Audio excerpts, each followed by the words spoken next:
Voici quelques petites explications qui vont vous permettre d'utiliser le simulateur Impact Calculator. Nous choisissons ici de simuler la formation de cratères à la surface de notre planète, la Terre. Il apparaît alors un tableau de contrôle sur lequel nous pouvons faire varier différents paramètres. Nous choisissons de fixer le diamètre de l'astéroïde à 1000 mètres. L'angle d'impact ne varie pas, 45 degrés. Puis nous pouvons choisir la vitesse du projectile qui formera le cratère à la surface de notre planète. Nous fixons dans un premier temps cette vitesse à 10 km par seconde. La densité du projectile, nous choisissons fer, et la densité de la cible, nous choisissons alors roche sédimentaire.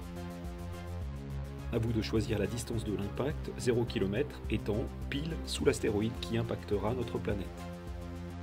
Pour connaître les caractéristiques du cratère qui résultera de la collision entre l'astéroïde et notre planète, vous devez cliquer sur « Simuler ». Vous obtiendrez alors dans un premier temps des détails concernant l'impact, notamment la profondeur du cratère et son diamètre. Il arrive parfois que l'affichage des cartes géographiques ne fonctionne pas. Cela n'est pas important, vous auriez simplement pu observer le diamètre du cratère formé sur une carte aux dimensions réelles.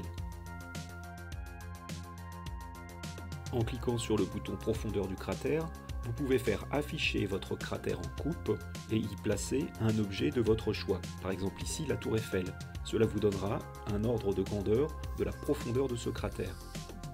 Pour finir, vous pouvez voir plus de données concernant l'impact. Les caractéristiques de l'astéroïde, notamment sa masse, les dommages à 100 km et ici, l'énergie cinétique que possède cet astéroïde au moment de l'impact.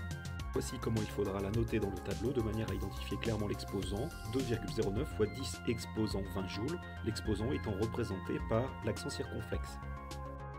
Le bouton Recommencer permet de revenir au panneau de caractéristiques de l'impact. En ne modifiant que la vitesse, nous pouvons alors étudier, par exemple, l'effet de celle-ci sur le cratère d'impact formé. Comment ont varié la profondeur et le diamètre du cratère?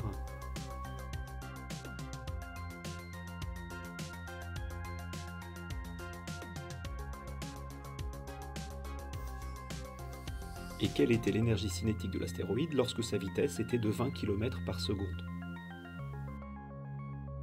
Maintenant que tu connais les principales fonctions de ce simulateur, je te souhaite une bonne étude des cratères d'impact, un bon travail, et je te dis à bientôt!